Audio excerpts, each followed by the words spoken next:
Hey, we're cooking with gas here on the Jewcast. Okay, careful using a phrase like that. This trial is a travesty. It's a travesty of a mockery, of a sham, of a mockery, of a travesty, of two mockeries of a sham. Tradition! Oh, shut up, Carl! Shut your goddamn Jew mouth! You people are why there's war in the Middle East! Gekakken von Jan. Nebbig. Ver poo-poo-poo. Vermischt. Verkackt. Vertutzt. Verstonken. Farted. Exactly. You're what Grammy Hall would call a real Jew. Here we go again. It's another episode of American Jew coming at you. My name is Jordan Ferber. I'm Jonathan Randall. We're so glad you're still with us. We've been a year pretty much since the pandemic, and we're still coming strong with the American Jewness. We hope everybody's feeling good and excited and optimistic about the future. I know, I can't believe it's been a year that we've been stuck inside for the most part. But, you know, we're still bringing all we're still looking for the good news in spite of all the bad news that has been coming out over the last year. Yeah, there's always bad news, and we're trying to find some good news too. And the good news is that if you want some more American Jew, you could always subscribe to our Patreon and check out extended interviews and exclusive content from us. So if you're not doing it, you're really missing out. So get on that. Yeah, your cup will runneth over with the best Judaism that there is in America. On our Patreon. Yeah, so how about these Jew candles? So in Poland, I guess they're selling these Jew candles. They got a big Jew and a small Jew, and they have like a little image of the Jew on the corner, on the candle, and they say if you light the candle, it'll be good for you to get money. It's like a lucky candle. It almost looks a little bit like it was made by the same people that made the Buddy Christ statue for the movie Dogma. It's like it's cartoonishly cute. Well, apparently in Poland they're also selling like little figurines of like the very religious Jews that they're like good luck charms.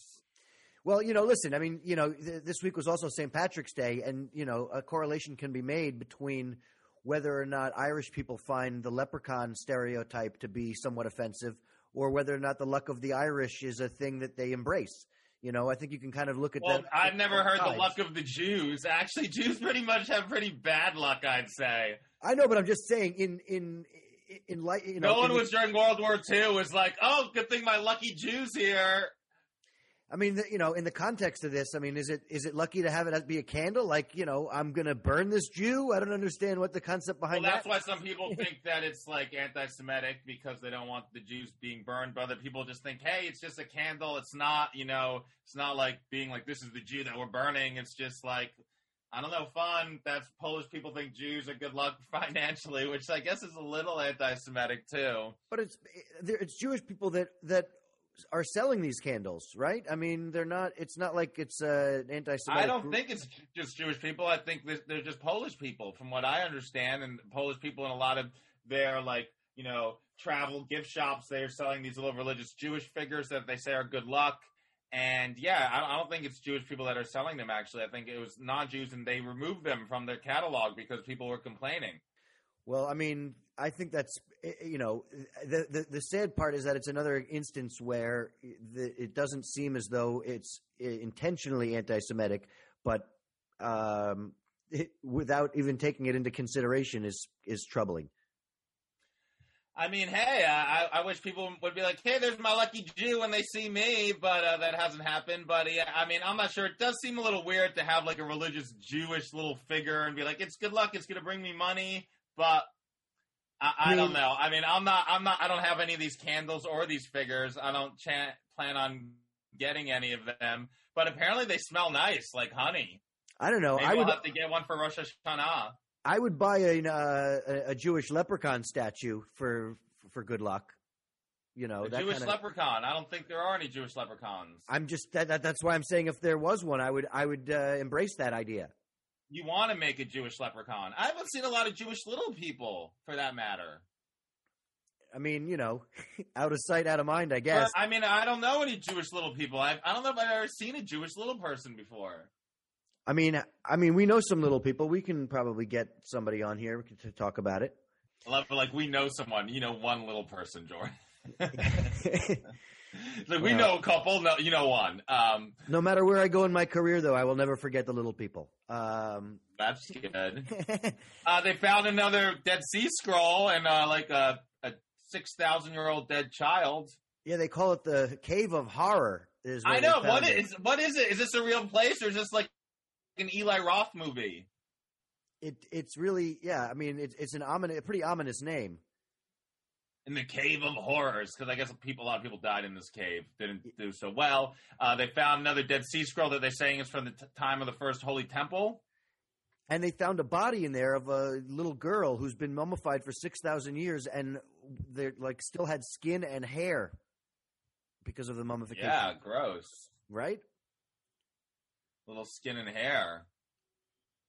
But yeah, it is interesting that there's. It sounds like a Cave of Horrors already. Yeah, I mean. Yeah, and they found like a basket that's like the oldest basket they ever found or something. You know, some people just don't throw 10,000-year-old woven basket. Yeah, some people just don't throw anything away. You know what I'm saying? Like, these people were the first hoarders. They were the first hoarders. You know, one of the fragments of the Dead Sea Scrolls that they found was a passage, and I think one of the passages I kind of liked. It said, These are the things you are to do. Speak the truth to one another, render true and perfect justice in your gates, and do not contrive evil against one another. Do not love perjury, because all those are things that I hate, declares the Lord. So any of you religious Jews still want to support Trump, don't. Yeah. I guess that's one takeaway you get, you know. Sorry, I'm still anti him. Right. Well, I mean, they say don't perjury, lies. This is all the crap he did. It's incredible. But anyways, you know, forget about that. I'm sorry I had to bring him into it. But this is a nice way, I think, to live your life. And I feel like this is cool that they found this. You know, that's an ancient scroll, and they still found it, and it still speaks today about how tell the truth to each other. Don't try to do evil to one another. Indeed. The Lord said it, and so do we. I think that's kind of an interesting segue to this next story. I sent you this story. I don't know if you I guess you didn't have time to read it because I did just send it to you. Jordan sent me a story literally like while I'm logging in to record the podcast. And then he's like, did you see the story I sent you? I'm like, the story you literally just sent me? No, sorry, Jordan. I didn't have time to read the story. I'm not that fast of a reader where I'm like, I just read it in the 20 seconds where it took fucking Zoom to load. Well, so there is an internal battle within the Jewish community right now. The Biden administration is appointing a special envoy to monitor and combat anti-Semitism. Right. Which was there already is a special convoy, but he's just going to put somebody new in charge of it, from what I understand. Right, but it was also like, you know, the position was not as high-ranking prior to December. This past December is when this particular role had a seat at a lot of different tables. Okay. And just in time for Hanukkah. And so this past Wednesday, 40 different political figures in the Jewish movement wrote a letter to Joe Biden, sort of trying to help influence who his pick might be, you know, to take all of these different viewpoints into consideration before picking somebody that has a definite bias of any kind. You know, it was organized by. You shouldn't have biases if you're going to be fighting anti-Semitism. You should be pretty open to a lot of things, I think, except anti-Semitism. Well, I mean, you know, the thing that I found really interesting is that, you know, one of the things that we talk about on this show all the time is that the anti-Semitism is sort of used as a rallying cry for people that want to be anti-Israel policy. Or pro-Palestinian policy, and it's really, you know, it confuses the issue so much, and this letter in particular calls out for the next envoy to, quote, transcend the shallow framing of left and right, because for far too long anti-Semitism has been used as a justification for Islamophobic policies and for the targeting of advocates for Palestinian rights. Too often, the very same people destroy. Oh, that's good stuff. Yeah, and it goes on to say this: too often, the same people that are deploying anti-Jewish conspiracy theories wield accusations of anti-Semitism as a weapon against progressives, especially black and Palestinian progressives who criticize the Israeli government. So, you know, I think this is a thing that we talk about all the time, that like we need to be respectful of each other if we're going to have any of these kinds of discussions that are difficult to move forward. And this is I think it's good to have somebody like that on our side that really understands the vast difference in opinion on both sides of the issue. You can't. You have to take a middle ground approach to it, I think, and especially when it comes to anti-Semitism. It's not the be all end all blanket accusation that people are using it for in a lot of cases. So. No, I think this is very important stuff to have in consideration, and I think that's great that, the guy that's going to be looking out for anti-Semitism in America is going to consider the Palestinian people. He's going to consider that people can speak about Israel as a government and not necessarily mean all Jewish people. Yeah, I mean, the people that were marching from the members of the If Not Now movement. They were these rabbinical students that were protesting U.S. Trump's embassy move in 2018. They're like big in this thing, and they were marching with T-shirts that say "The Jewish future demands Palestinian freedom." I mean, it's absolutely true. We talk about this all the time. I agree so much, and it bothers me so much to see people on social media just arguing with the same bullshit that people have been arguing for years. It's our land. We were here first. It's this. It's that. It doesn't matter. We want to make a better future. The past sucked. We need a better future, and the only way we're gonna have a better future is that we find a way to live and coexist together with each other peacefully. It's the only way it's going to happen. To keep saying, "Oh, it's Judea, it was our land. Oh, it was Palestine first. Oh, you did this, we did." Like, who gives a shit? It's done. It's over. How are we going to move forward positively where the Palestinian people aren't going to suffer, and Israeli people aren't going to live in fear, and Palestinian people aren't going to live in fear of the Israeli army? For sure. Enough fear. We've got to figure out a way to find love and bring these people together, and it seems like they got the good attitude. I love those shirts, and I hope his new anti-Semitism task force. What are we calling it? What is it called? The Anti-Semitism Justice League or something? It's a special envoy to monitor and combat anti-Semitism. How do I get a job on this? Can I apply on what? Where is it? Because I haven't seen something on Backstage. That's all I really apply for stuff on. Candidates for the position reportedly include Anti-Defamation League National Director Abraham Foxman, historian Deborah Lipstadt, and ADL Senior Vice President for International Affairs Sharon Nazarian, the latter of whom has an increasing profile against American Jewish figures due to her global approach. Okay, all right. We don't have to read this thing right now. If people want to read it, they could go and log on to read it. Listen, I'm just trying to give you an idea of who your competition is in terms of who's on the short list for this position. Thanks. I'm still gonna send my resume. You know who's not on the short list? Yaphet Kotto is not on the list.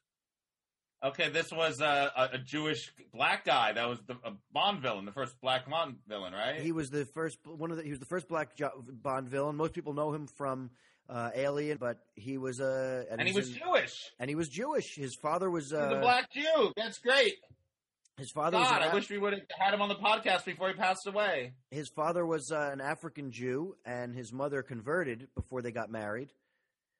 And he credits Judaism with his success in his whole career. It's one of the things that he talked openly about how he was raised Jewish and taught to respect other people's traditions and to keep his own traditions, and that. So he was the first black Bond villain, but he's probably the only Jewish Bond villain, right? You know what? I haven't done the research on that, but that sounds it doesn't seem right if there's a Jewish Bond villain and he's playing it in the movie the character's Jewish and he's gonna mess up the whole financials of the world or something and only James Bond could save the day. But the actor was Jewish, not the character. He passed away. I guess it's always sad, especially to lose someone that's a person of color and a Jew, because we want more of that. I like Alien. It's a good movie. Yeah, no, I mean, 81 years old, and he grew up in the Bronx as a black Jew. So, he talked about how, Friday nights he got into a lot of fights because he was an outsider. Rest in peace to Yaphet Kotto. And one more little piece of good news. There's some good news, I guess, that I found this week. I don't know if you saw this about there may be an Orthodox Jew in the NBA soon. Oh boy, he could combat the guy from the Heat that was saying kike last week. right? Yeah, and apparently he's good, this guy, right? They're saying he's going to be like the Jewish Michael Jordan. They say he could be the next Michael Jordan, the first Jewish Michael Jordan. His name is Ryan Terrell, and he plays for the... he's white. He's a white dude, yeah. He plays for the Yeshiva Gosh, University. I wanted another black Jew so bad. He plays for Yeshiva University Maccabees. Oh, hey, the Maccabees. And he was like having the career of his, the season of his career last year just before the lockdown. Like they had an amazing season that got cut short just before March Madness. And he's an Orthodox Jew, though, so he couldn't play on Friday nights if he becomes in the NBA. That is a concern. So I wonder if the team's going to keep that in consideration if they want to like get him. They're like, oh, he can't play on Friday nights. Well, let's not get him. I don't know. Unless he's that good. They say he's that good. He scored. But I mean, I played basketball on Shabbat growing up. I wasn't like you couldn't do that. Well, I mean, how religious you are. If there's an Arab around, I wonder if there's ways that he could still play. I mean, it is work. You're not supposed to work on the Shabbat, but is it work? He went to Yeshiva University because originally he was going to go to West Point or to Army, and they had too many restrictions, like that wouldn't allow him to keep kosher or would force him to train on the Shabbos. So that's why he went to Yeshiva. It doesn't really say much about whether or not they play on Friday, but I would imagine that because of the fact that they're a Jewish school, that none of their Orthodox... Yeshiva University, they don't play on Friday night, but if he gets recruited into the NBA, they are going to play on Friday nights. Right, that's true. Well, hey, I hope he comes to the NBA. I hope he's awesome. That'd be great. I mean, I love more Jewish representation. Always. It's always good to have Jews at the top of their game, especially, we're not known necessarily for our athletic prowess. So getting a guy into the NBA... maybe then we could light candles. You light this candle, it'd be better at basketball. I got to get some of those Jew money candles, though, around my house because I need some cash right now. Once again, check out our Patreon. That was my Patreon segue. And we got another Jew on the show today. She's Orthodox, too, isn't she, from what I understand? I think so. She's definitely more religious than I. She does a lot of these, Jewish temple shows. So I know that she relates more to some of those Orthodox crowds than I do. But yeah, we got another Jew on the show. Very excited to have Talia Reese on the show. And let's get her in here. Hey, guys. What's happening?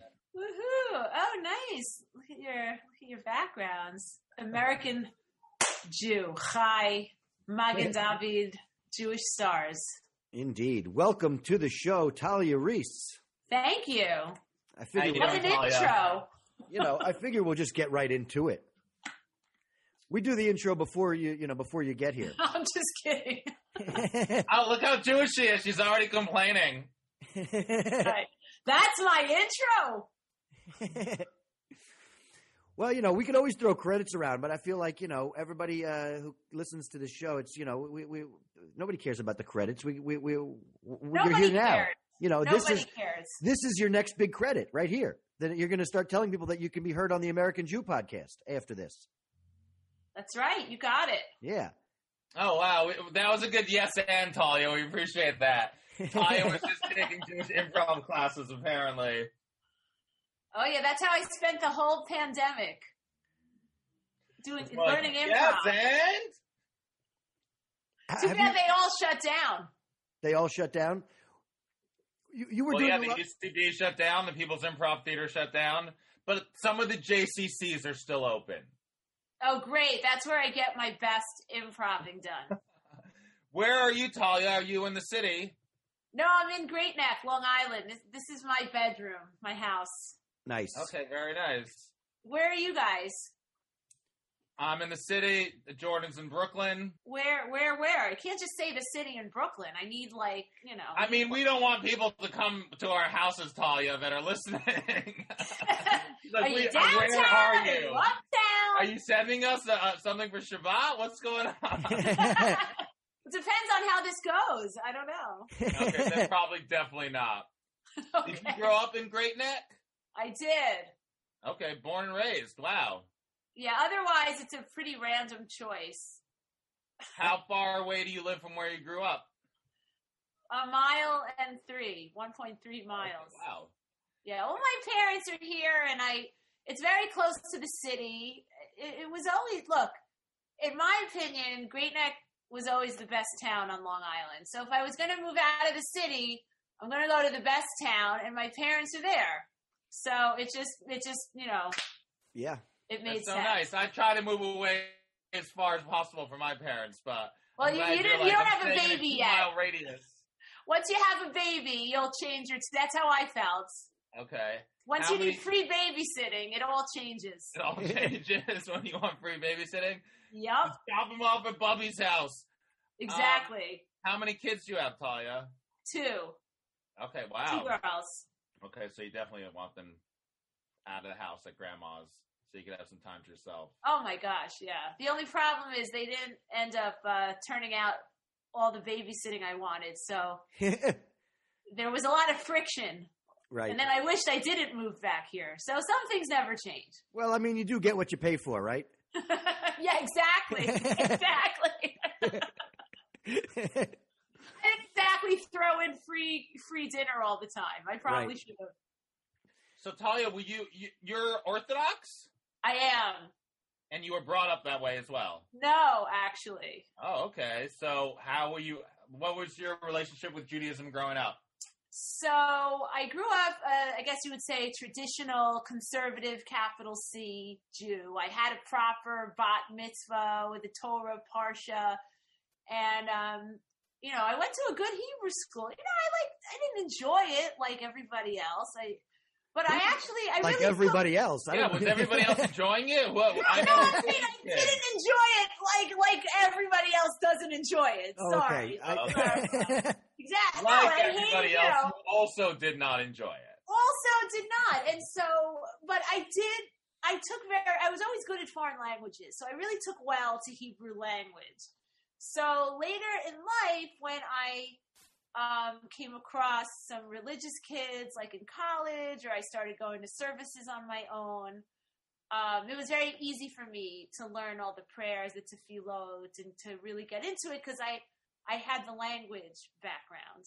Right. And then my parents became religious when I was in college, and everything just started to move me in the direction of Shabbat and observing more things. And then I got into Cardozo Law School, which is Yeshiva University. So then all my friends became on the frummer side of the spectrum. I ate in the kosher calf. I lived in the Upper West Side. And one day I was like, oh, I'm an Orthodox Jew now. Look at that. Right.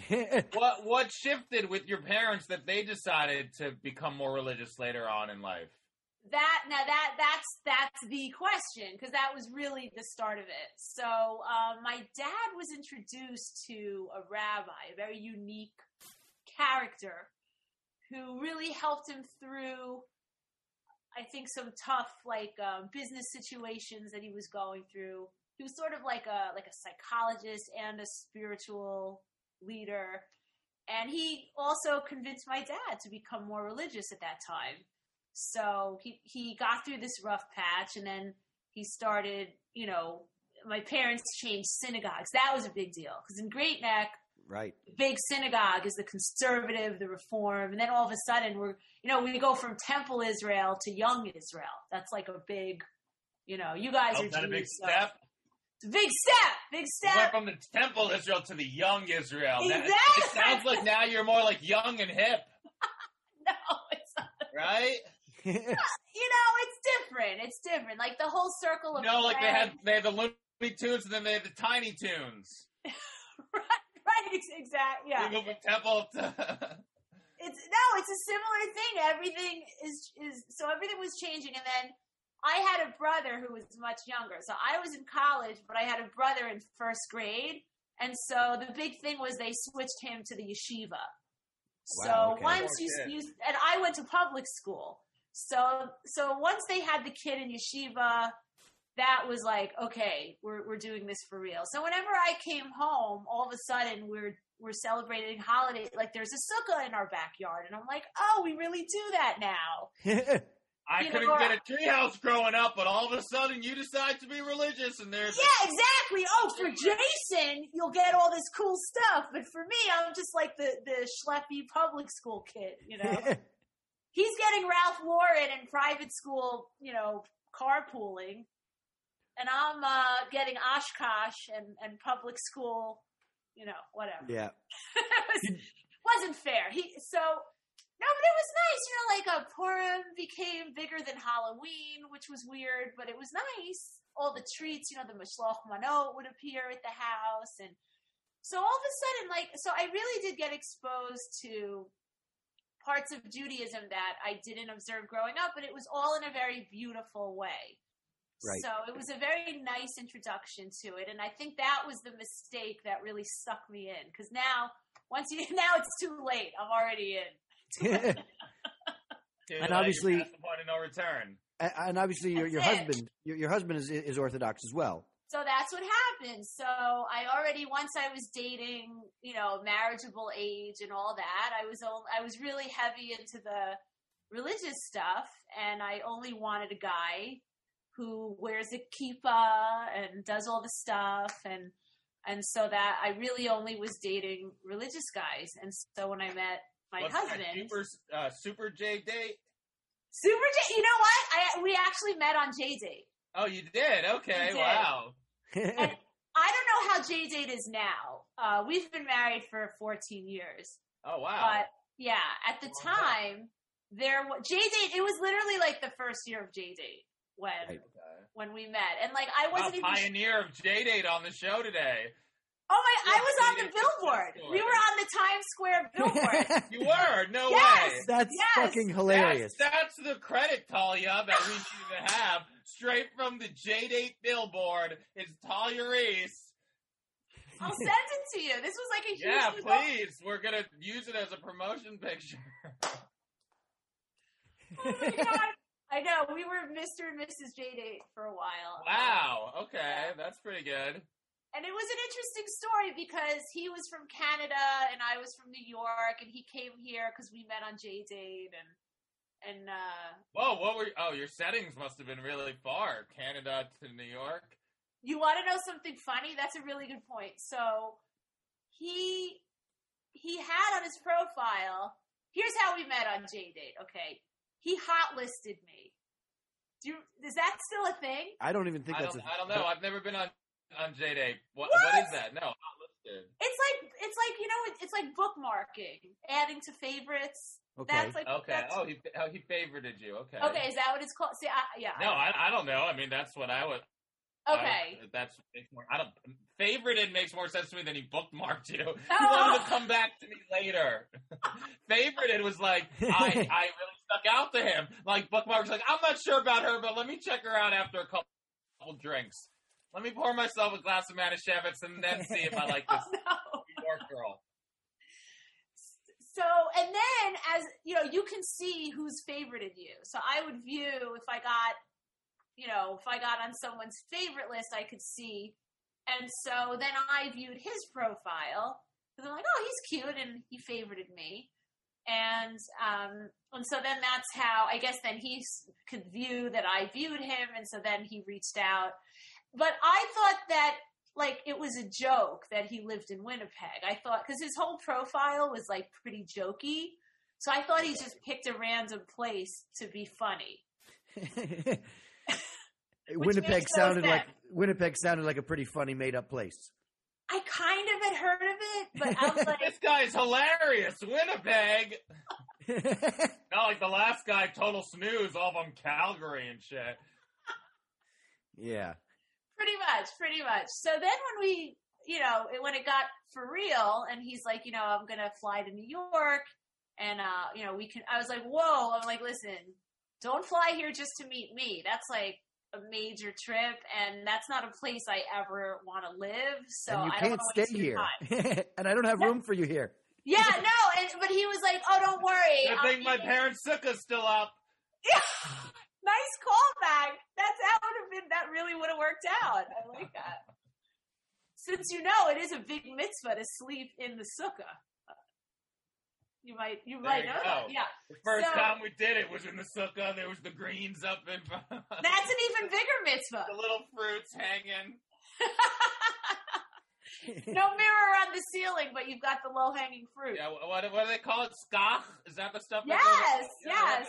When the skachs are rocking, don't come a knocking. So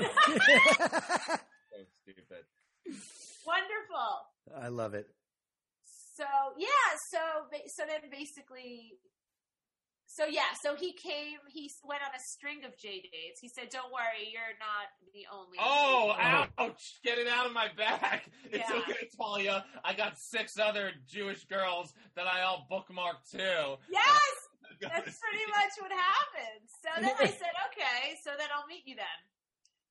And, all right. And that was, so that was, but yeah, and also at the time on J-Date, which again, I don't know how it works now, but you put like, if you keep kosher, there were different options. I keep kosher at home.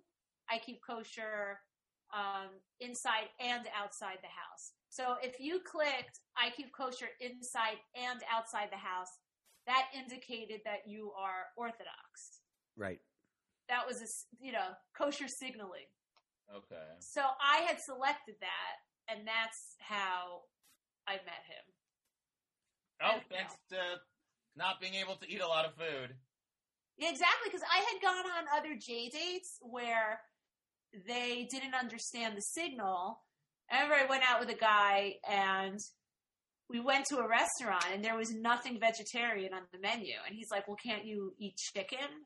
What's not kosher about chicken? And I was like, oh, my God, how did I meet this guy on J-Date? So I take my kashrut very seriously. Right. Yeah, right. So I went and I reported him right away. I did. I said, on Tinder, they're flagging people for sending dick pics. On J-Date, they're flagging people for not knowing what kashrus is. oh my God, there were no dick pics then.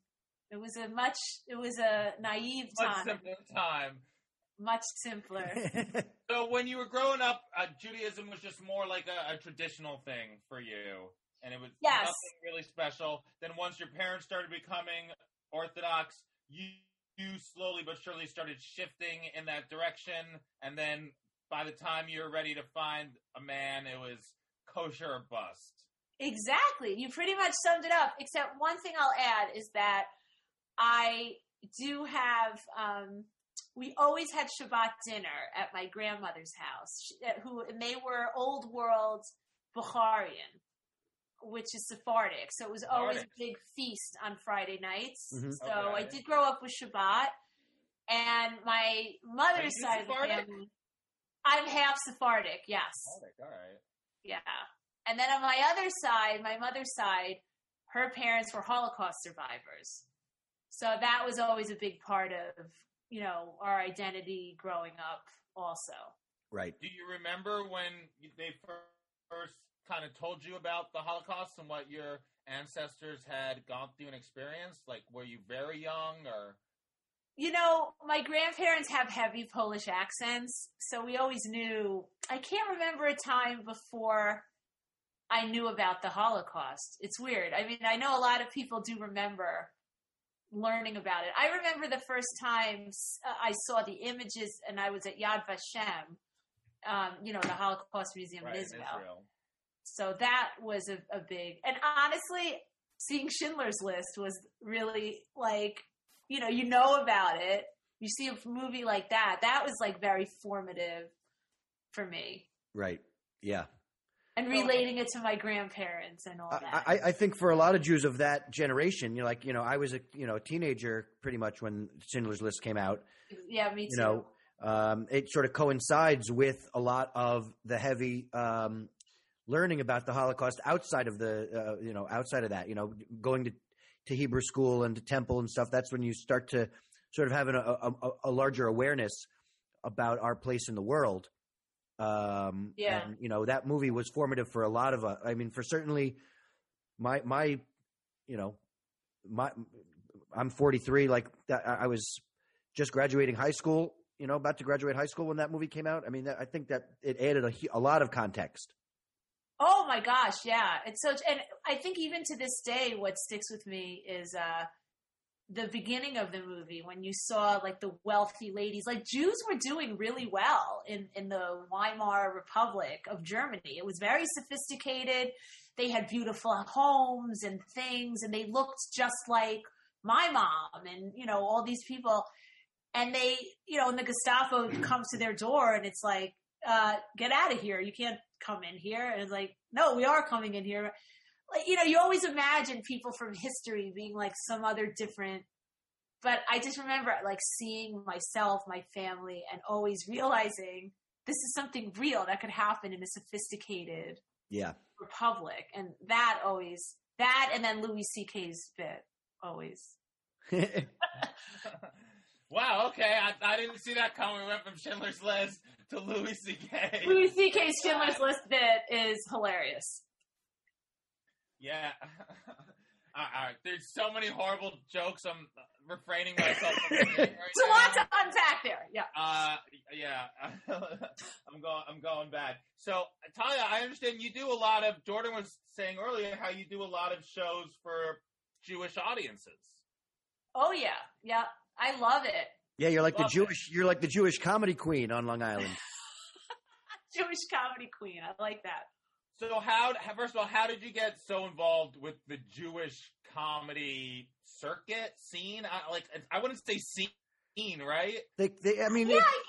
I don't know. Is it a scene? I mean, there are fewer notches on the Borscht Belt than there used to be, but it's still a circuit, I would say. I know. I wish the Catskills was still a thing and performing in the Concord and Kutchers. Then I'd really be making bank. Yeah. Did your family go to those places back in the day? I mean, I grew up. That's really, I think, for me, part of like talking about formative in terms of getting started with comedy. Seeing Joan Rivers and Jackie Mason, and like I grew up, you know, I was a little girl seeing those comedians in the Stardust Room at Kutcher's. Wow. Oh wow. Yeah. That's cool. And did you know then that you were interested in becoming a comedian? Or? Not a stand-up. I started out doing, in high school I always, I starred in all the comedies, like Neil Simon plays and stuff like that. And then in college, I got into a comedy troupe, and then I got heavily involved, and I ended up writing most of the sketches, and then I was the director, and I ended up pretty much starred in most of the bits. So stand-up really only happened once I was married with kids, and I wanted to do comedy again, but I don't have time to be on anybody else's schedule. Right. So I developed my own act. So how did you get so involved with this comedy scene in Long Island? Like, do you do a lot of like the kosher comedy shows? Yeah. So so I do live on Long Island. But I didn't know about. You want to laugh? So I didn't know about Governors. I didn't know there was this whole scene on Long Island. So I would just drive into the city every night. I went to open mics at the Creek and the Cave. I went to the Laughing Devil every Saturday night. I barked, and then I'd get an 8-minute spot. And then I passed late night at the Strip, and then I was there for 2 years, and then I started performing at Greenwich. So I went through the whole working my way up in the city. And then one day I just decided to do Jeff Lawrence's show because I wanted feedback from Roger Paul, the booker Roger Paul. Yes. Yep. And so there was another booker at that show, and he came up to me. He's like, yeah, I live on Long Island, and I book shows, and you don't have to bring people. I pay my comics. And he's like, would you be interested in doing a Long Island show? I'm like, are you kidding? I'm from Long Island. That would be so much easier. Yeah. Drive to the city and bring people, or go on Long Island and get paid, right? It was like, okay, let's weigh that. So I did this guy's show, and I got to tell you, it was at an Italian restaurant, and it was like a who's who of the Long Island scene. This guy booked everybody who was connected on Long Island was on this show. Chris Monti was there, Mike Dillon, who else was there? John LaRocchia. I don't know if these names, these are. I love Chris Monti, good friend. Yeah, it was like a really good show. Peter Bales was there. And so I had a really good set. And then the guy was like, all right, you did good. You good. He's like, you should know this guy. You should know that guy. You got to meet this guy. And like, he connected me with all these people. And then, so then one show led to another. And okay, so now I'm working on Long Island and the city. So it's cool. And then, I get a call from like the president of a group in one of the synagogues in Great Neck. Hi, Talia.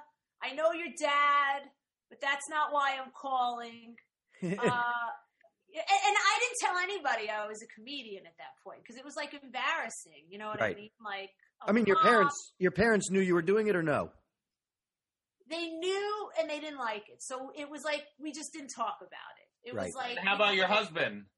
He loves it. He loves it. He loved it because it got me out of the house. And, oh, okay, wow.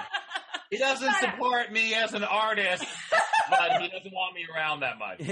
He likes his alone time. Right. Oh, you're an artist now. Great. I'll see you tomorrow. Don't wake me up. So the guy's like, I asked this Long Island guy, I wanted a short list of comedians he would recommend for a synagogue show, and your name was on it. And I said, wait, we know her. She's a member of our synagogue. I know her father. And he says, he's like, oh, I wonder if that's the same person. And he's like, so you do comedy? He goes, this guy, he recommended you. And I said, oh, listen, I don't know about performing in my hometown. It's a little weird. And then he goes, well, I asked your father, and he told me not to call you, but I'm calling you anyway. Oh, my God. Well, that's the best endorsement right there. I called your father, and he said, don't bother. I'm like, oh, okay, I'm in. Now I'm in. Now you got my attention. He said, don't ask her. And then he said, but you know what? I figured you're a grown woman. You should make the decision for yourself. So I said, oh, that's so nice. I said, but honestly, I do clubs and I've done a couple of theaters and I don't think I could do a show for an Orthodox synagogue. It's just like, I don't really have the material for that.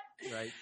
And he said, well, just think about it. The show's not for like a few months. And then, just get back to me. So then I talked to my husband. My husband got so excited because he's so religious. And he's like, oh, my God, let's make fun of Shabbat and let's do this and let's do that. And then, and I was like, oh, my God, this is so, oh, my God, we're such dorks right now. We're dorking out. And then I just realized I sat down at the computer and I had 10 pages written. I mean, it wasn't all, that's when I realized, this is my life. Right. I could really make something of this. And so then I called my parents and I told them that I wanted to do it. And they were really pissed. they honestly. Which again, all the more reason to push you into doing it. If they had been, if they would have been excited, who knows if you had actually done it. They were okay with her doing comedy, but then wait, you're going to do it in our community? That's a problem. Right. That's exactly. They're like, when you were doing it in the city and you kept it outside, at least you weren't embarrassing us. They just assume, they're like, it's like, why do you always have to embarrass? Temple Israel, but not a young Israel lady. Right. Oh my God, John, no joke. They said, do the synagogues we don't belong to anymore. That's so funny. I swear, my mom said that. My dad already just stopped caring. He's like, I'm not going to fight. And I'm like, I'm not going to fight with you. And then I said, I'm working on something. If it comes out well, I'll do it. But I said, it's not going to be dirty. I'm not going to embarrass you. And then my mom's like, well, run it by me she's CBS, right? And this is these standards and practices. She's like, let's see what you got. Exactly. I want to hear your material before we decide if we're going to sponsor the Kiddush. Very good. So, you know what? I was really polite, and I did abide by them, and I ended up running my whole set by them, and then the only jokes my mother didn't like were ones where I made fun of her. Of course. Okay. So I changed those, and then So those became my closer. So then, and you know what happened? So I videotaped that show. That show went so well. And it was great because it was in a restaurant with a low ceiling, packed in. So you watch the clips and you just hear the booming laughter. I made fun of Great Neck. It was so like local town specific. Right. And then once I made a website, I just put those clips on my website and I put them on YouTube. And then that's when I started getting other Jewish gigs. Okay, very nice. Yeah. Cool. So it all really started from Great Neck. I think that's so interesting that, well, first of all, my mother's the same way. Like my mother, if I have jokes about her in my act, like I have to make sure that she would laugh at them before I tell them in front of her. No, I know. Like I had this joke where, oh yeah, so I made a joke out of the fact that she was afraid I was going to embarrass her. And this is what so I wrote, I told my mom, relax. I'm not going to embarrass you. I'm not going to mention that you just had hemorrhoid surgery. Why would I do that? And it's not true, obviously, but she was like, everyone's going to believe it. They're all going to believe it. She's like, once you plant that seed, no one will ever look at me the same way. So. It didn't help she was squirming in her seat the whole time. Yeah, I remember. So Talia, let me ask you a question. When when you're performing, you still perform for not like exclusively Jewish audiences. Right. Do you find that like the material that you do that really gets such a big laugh and is such a hit with the Jewish audiences just kind of goes straight over the not, all Jewish audience crowd? Well, so it's funny because if I'm doing shows for an Orthodox audience, I'll throw in jokes and bits, like long bits, that are very specific to the Orthodox way of life. Right. So I don't do those bits for a general audience. Okay. I don't even do those bits if I'm performing for a Reform synagogue. Because frankly, if you're not, going to the mikveh, then if I'm talking about doing that for 10 minutes, no, it's just not relatable. Right. And so I'm, you can do circumcision material, but you can't do any deep cuts. Right, because everybody's been to a bris. That's true though, right? Like, everyone's, and like even I'll joke about now. By the way, I love how you said mikvah because I feel like it's a thing where people give female comedians a hard time about doing period jokes. Then a Jewish female comedian does the mikvah jokes. That's right. It's the same thing. And I've gotten known for my mikvah routine in some circles. So if you really want to laugh, I've gotten booked by a couple of Orthodox synagogues, and they've put in the contract that I will not do any material about the mikvah. Wow. Really? Wow. Yeah, because it's too racy. It has to. It's for an all women's group. I'll do it, or an Orthodox synagogue that's a little more like relaxed about that stuff. Holocaust material's okay, but have mikvah. Like an Orthodox set, a Hasidic set, a Reform set, a conservative set, a traditional set. She's working on her Jews for Jesus set. I have jokes about that actually. I wandered into a Jews for Jesus synagogue once. Yeah. Oh, you did? And what happened? I said, is your kiddush fleshig or dairy?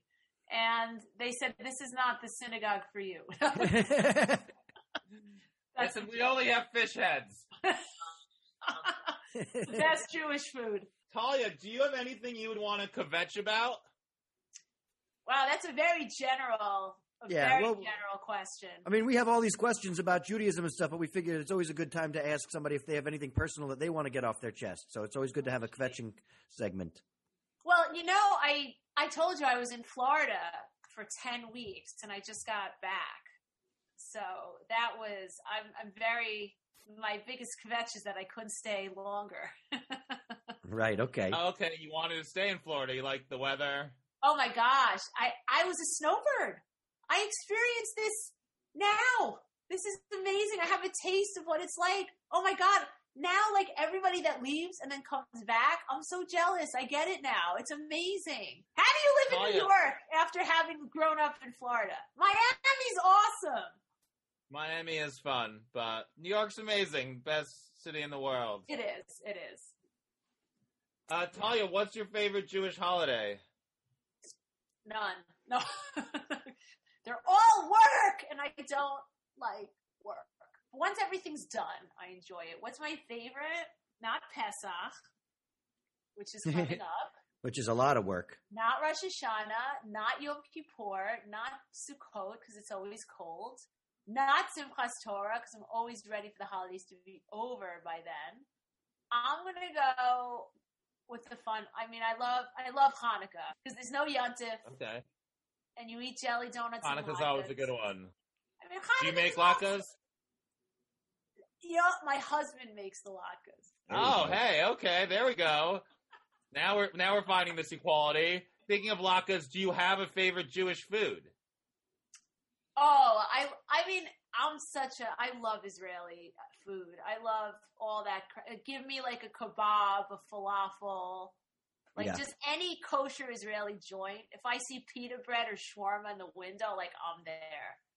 Do you know how much it kills me that I could never eat at Mamoun's? Mamoun's! Yeah. Oh my God! Like, dying. But thank God, though, because if that place was kosher, I would have gained like 30 pounds. But you wouldn't eat a falafel there. No, I won't eat anything there. Who's your favorite Jew, Talia? It could be someone biblical, historical, someone in your life, someone in entertainment, anyone. Larry David. Larry David. Yeah. That's a good one. He's me. Like, I'm like as a mom in a community, I have all the Larry David shtick, but just apply it to carpooling and other moms and school stuff, PTA. That's like, I'm Larry David in that scenario. So I get it. Okay, you're like a mom Larry David. Pretty much. And the PTA meeting's like, oh, great, here's Talia. She has a problem with everything. You're like, I don't think your Hamantashians are really so triangular. Yeah, why are we giving them this mac and cheese? It just tastes like Spam. No one else has had Spam. No one knows what Spam. I've never had Spam. I don't know why I've had it. I frankly, they gave it to us in summer camp one year, and I never forgot it. It's horrible. Okay, wow. Talia, is there anything you want to plug? So let's see. I started a Facebook fan page, and I'm very active on it. So it's Talia Reese Comedy on Facebook. I do live shows every Tuesday. I post sketches, different character videos all the time. So I would encourage anybody to find me on Facebook or follow me on Instagram at Talia Reese Comic. Awesome. Yeah, check out Talia. And if you want to book Talia for your synagogue show, she's got the jokes. I got the jokes. Thank you guys so much. This was a lot of fun. Thanks for coming on, Talia. Yeah. So thanks again to Talia Reese for coming on the show. Make sure you follow her on Facebook at Talia Reese Comedy and follow her Tuesday shows there, and on Instagram at Talia Reese Comic. And make sure you're following us across social media at American Jew Podcast, except on Twitter we are American Jew Pod. And get on our Patreon if you're not already subscribed over there. We got extended interviews with all of our guests. And you can follow me on Instagram at BeatNickNudnik. You can also follow my other podcast, Where's the Grief? And, of course, I'm on all social media at Jonathan Randall. L'chaim.